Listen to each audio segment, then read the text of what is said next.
કેટલાક વર્ષોથી ઇનલો ક્લાઉડ્સ ગણાતા આ વાદળોના આકારમાં નોંધપાત્ર ઘટાડો થયો છે। ભારતીય હવામાન વિભાગ તરફથી દાવો કરવામાં આવ્યો છે કે છેલ્લા 20 વર્ષના આંકડાઓના અભ્યાસના આધારે રિપોર્ટ તૈયાર કરાયો છે। ચોમાસા દરમિયાન ઓછી ઊંચાઈ પરથી પસાર થતા વાદળો સામાન્ય રીતે વરસાદ લઈને આવતા હોય છે। આ વાદળો સમુદ્રની સપાટીથી 6500 ફૂટની ઊંચાઈ સુધી જોવા મળે છે। જો કે છેલ્લા કેટલાક વર્ષોથી ઇનલો ક્લાઉડ્સ ગણાતા આ વાદળોના આકારમાં નોંધપાત્ર ઘટાડો નોંધાયો છે। ભારતીય હવામાન વિભાગ તરફથી છેલ્લા 20 વર્ષના આંકડાઓના અભ્યાસના આધારે રિપોર્ટ તૈયાર કરાયો છે, જેમાં આ મુજબનો દાવો કરાયો છે।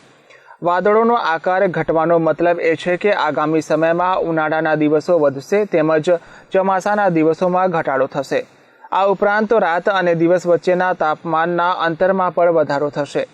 ભારતમાં થતા કુલ વરસાદમાં ચોમાસામાં થતા વરસાદનો હિસ્સો 70% છે।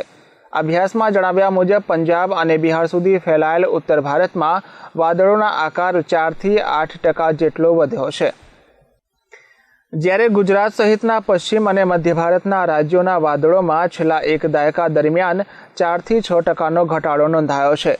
એટલું જ નહીં, આ વિસ્તારોમાં તાપમાન પણ વધશે। આ સર્વેમાં ભારતીય હવામાન વિભાગ ઉપરાંત AK જયસ્વાલ, PK કોડે અને વિરેન્દ્રસિંહ પણ જોડાયા હતા।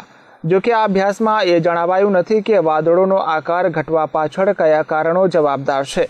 આશંકા વ્યક્ત કરાઈ રહી છે કે વાતાવરણમાં વધી રહેલ ધૂળ અને ધુમાડાના કારણે આ સ્થિતિ સર્જાઈ છે। ભારતીય હવામાન વિભાગનો આ રિપોર્ટ ચિંતાજનક છે, કારણ કે ગુજરાત સહિત પશ્ચિમ ભારતની અડધાથી વધુ ખેતી હજી પણ વરસાદ પર આધારિત છે, જેથી વરસાદ ખેત ઉત્પાદન પર સીધી અસર કરે છે, જેની સીધી અસર ખાદ્ય સુરક્ષા અને અર્થવ્યવસ્થા પર પણ પડે છે, તેમજ ગરમીની અસર લોકોને સામાન્ય જિંદગી પર પડે છે। Bureau report CN24 news.